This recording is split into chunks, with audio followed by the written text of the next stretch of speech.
Hébreux chapitre 13. Persévérez dans l'amour fraternel. N'oubliez pas l'hospitalité, car en l'exerçant, quelques-uns ont logé des anges sans le savoir. Souvenez-vous des prisonniers, comme si vous étiez aussi prisonniers, de ceux qui sont maltraités, comme étant aussi vous-même dans un corps. Que le mariage soit honoré de tous, et le lit conjugal exempt de souillure, car Dieu jugera les débauchés et les adultères.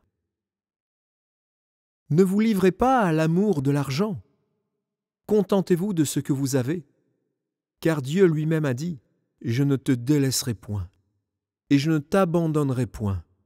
C'est donc avec assurance que vous devez dire « Le Seigneur est mon aide, je ne craindrai rien. Que peut me faire un homme ?» Souvenez-vous de vos conducteurs qui vous ont annoncé la parole de Dieu. Considérez quelle a été la fin de leur vie et imitez leur foi.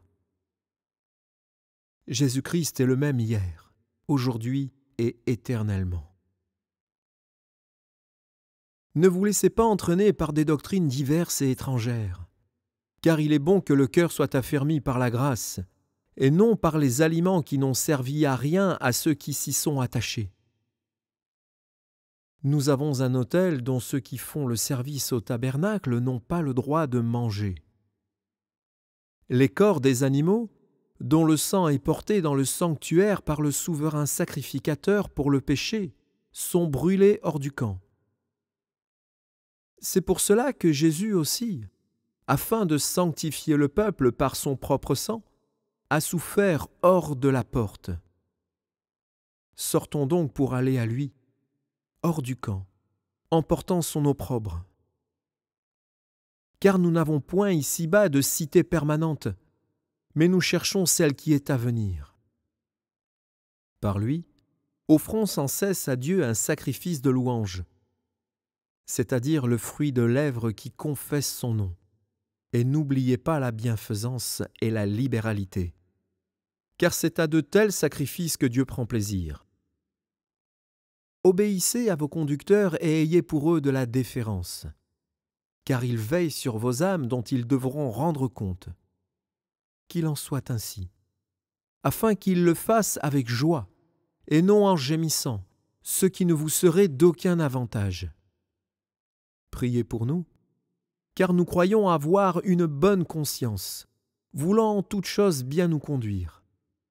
C'est avec instance que je vous demande de le faire, afin que je vous sois rendu plus tôt. Que le Dieu de paix, qui a ramené d'entre les morts le grand berger des brebis, par le sang d'une alliance éternelle, notre Seigneur Jésus, vous rende capable de toute bonne œuvre pour l'accomplissement de sa volonté. Qu'il fasse en vous ce qui lui est agréable, par Jésus-Christ, auquel soit la gloire au siècle des siècles.